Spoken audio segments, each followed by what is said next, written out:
నదిని ఎత్తిపోసే పథకమని ప్రచారం చేసుకున్నారు. 1,00,000 కోట్లతో ప్రాజెక్టు కట్టారు. కానీ 3 ఏళ్లకే పిల్లర్లు కుంగిపోయాయి. దానిపై అనేక అవినీతి ఆరోపణలు వెల్లువెత్తాయి. సాక్షాత్తు ప్రధానమంత్రి నరేంద్ర మోదీ దీనిని బీఆర్ఎస్ పాలిటీ ఏటీఎం అని అభివర్ణించారు. దాని పేరే కాళేశ్వరం ఎత్తిపోతల పథకం. వృధా పోయే గోదావరి జలాలను ఎత్తిపోసేందుకు అంటున్నారు. 80,000 కోట్ల అంచనా చూపుతున్నారు. ఇందులోనూ కమిషన్లు పంచుకునేందుకు చర్చలు పూర్తయ్యనే ఆరోపణలు వెల్లువెత్తుతున్నాయి. వాస్తవానికి ఈ ప్రాజెక్టు ఆంధ్ర కాళేశ్వరంగా తయారై కూర్చుంటుందని సీనియర్ జర్నలిస్టులు వ్యాఖ్యానిస్తున్నారు. అదే బనకచెర్ల ప్రాజెక్టు. ఈ రెండింటి మధ్య మరో లింకు కూడా ఉంది. అదే మేఘా ఇంజనీరింగ్ ప్రమేయం. కాళేశ్వరం వెనుక ఉన్నది మేఘా ఇంజనీరింగ్ సంస్థే. ఇప్పుడు బనకచెర్లను చేపట్టేది కూడా మేఘా ఇంజనీరింగ్ సంస్థే. ఏపీకి పనికిరాని ప్రాజెక్టును మేఘా కంపెనీ లబ్ధి కోసం చేపడుతున్నారన్న ఆరోపణలు తెలుగు రాష్ట్రాల్లో సంచలనం రేపుతున్నాయి. బనకచెర్ల ప్రాజెక్టు విషయంలో 2 రాష్ట్రాల్లోని రాజకీయ పార్టీలు తగులాడుకుంటుంటే ఒక్కసారిగా దీని లోగుట్టును ఆంధ్రప్రదేశ్కు చెందిన ఆలోచనాపరుల వేదిక బయటపెట్టడం సంచలనం రేపింది. ఈ ప్రాజెక్టు కథా కమామిషు లోతులకు వెళ్లే కొద్దీ ఇందులో మేఘా ఇంజనీరింగ్ సంస్థ పాత్ర కనిపిస్తున్నది. జగమంతా మేఘా కోసమేనా అన్న ప్రచారం నిజమేనా అనిపిస్తున్నది. తెలంగాణ ప్రత్యేక రాష్ట్రం ఏర్పాటు కాకముందే నిర్మాణ రంగంలో ఉన్న మేఘా ఇంజనీరింగ్ సంస్థ తెలంగాణ ఏర్పడిన తర్వాత భారీ ప్రాజెక్టు అయిన కాళేశ్వరం ఎత్తిపోతలను చేపట్టింది. నిజానికి ఏపీ తెలంగాణలో ఏ పార్టీ అధికారంలో ఉన్నా భారీ నిర్మాణ ప్రాజెక్టుల విషయంలో చక్రం తిప్పేది మాత్రం మేఘా సంస్థేనని సీనియర్ జర్నలిస్టులు గుర్తు చేస్తున్నారు. నాడు అటు తెలంగాణ సీఎం కేసీఆర్కు, ఏపీ సీఎం జగన్మోహన్ రెడ్డికి సన్నిహితుడిగా చలామణి అయిన మేఘా ఇంజనీరింగ్ అధినేత ప్రభుత్వాలు మారి తెలంగాణలో కాంగ్రెస్, ఏపీలో చంద్రబాబు అధికారంలోకి వచ్చిన తర్వాత కూడా వారికి సన్నిహితంగా మారిపోయారని విమర్శలు వినిపిస్తున్నాయి. ఈ 2 రాష్ట్రాల్లో సాగునీటి ప్రాజెక్టుల కాంట్రాక్టర్గా ప్రభుత్వాలను మేఘా శాసిస్తున్నదనే చర్చ వ్యాపార రాజకీయ వర్గాల్లో జోరుగానే సాగుతున్నది. ఇది మేఘా కంపెనీకి లబ్ధి చేకూర్చేందుకే తప్ప ఆంధ్రప్రదేశ్కు ఏ విధంగానూ పనికిరాదని ఆంధ్ర మేధావులు కుండబద్దలు కొడుతుండటం విశేషం. బనకచెర్ల ప్రాజెక్టు నిర్మాణం నాటి తెలంగాణ, ఏపీ ముఖ్యమంత్రులు కేసీఆర్, జగన్ ఆలోచనగా చెబుతున్నారు. జగన్ ఆఖరి నిమిషంలో పక్కన పెట్టిన ఈ ప్రాజెక్టును చంద్రబాబు అధికారంలోకి రాగానే అందిపుచ్చుకున్నట్టు కనిపిస్తున్నది. ఏపీలో జగన్, చంద్రబాబు మధ్య పచ్చగడ్డి వేసినా భగ్గుమని మండేంత వైరం ఉన్న సంగతి తెలిసిందే. అధికార పక్షం పనులను సహజంగానే ప్రతిపక్షం విమర్శిస్తూ ఉంటుంది.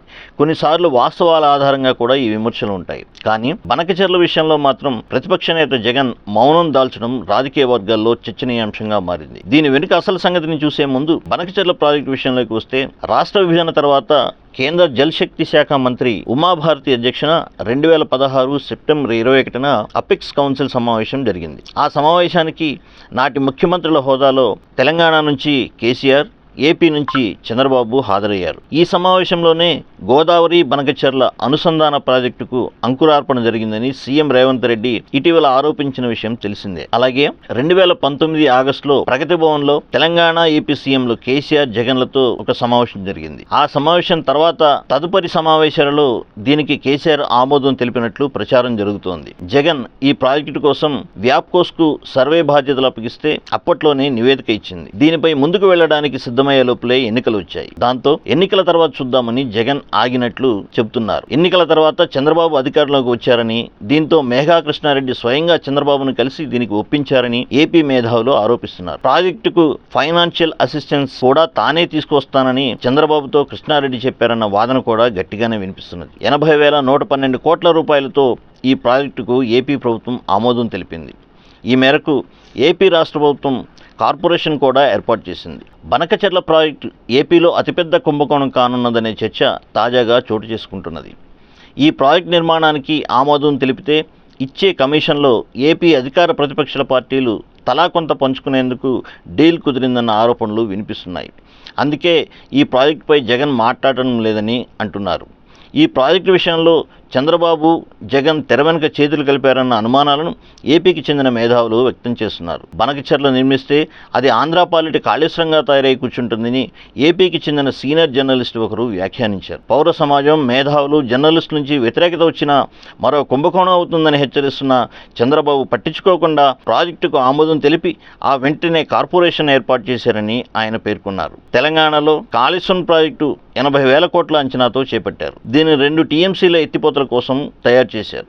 అలాగే ఏపీలో బనకచెర్ల ప్రాజెక్టు సుమారు 80,000 కోట్లతో చేపడుతున్నారు. ఈ ప్రాజెక్టు కూడా రోజుకు 2 టీఎంసీలు ఎత్తిపోసే లక్ష్యంతోనే ఉంటుంది. ఇదంతా గమనిస్తే సదరు జర్నలిస్టు వ్యాఖ్యానించినట్లుగానే కాళేశ్వరానికి బనకచెర్లకు పోలిక ఉంటుందా, ఇది కూడా కాళేశ్వరం తరహాలో అవినీతి ఆరోపణలు ఎదుర్కొంటుందా అన్న సందేహాలు వ్యక్తమవుతున్నాయి. ఇప్పుడు గోదావరి బనకచెర్ల అవసరం ఆంధ్రప్రదేశ్కి ఏమిటో చంద్రబాబు చెప్పడం లేదు. కృష్ణా నుంచి ఆంధ్రాకు 512 టీఎంసీల నీటి కేటాయింపు ఉంటే అందులో సాగర్ కుడి కాలువ కింద 130 టీఎంసీలు, కృష్ణా డెల్టా కింద 150 టీఎంసీలు వాడుకుంటున్నారు. కృష్ణాలో మిగిలిన నీటిని పోతిరెడ్డిపాడు, ముచ్చుమర్రి ఎత్తిపోతల ద్వారా రాయలసీమకు తరలిస్తున్నారు. రాయలసీమ ప్రాజెక్టుల కింద కాలువలన్నీ పూర్తి చేసి నీటి వినియోగం పెంచితే ఇంకా ఎక్కువ నీటిని పోతిరెడ్డిపాడు, ముచ్చుమర్రి నుంచి తీసుకోవడానికి ఇప్పటికే అవకాశం ఉంది.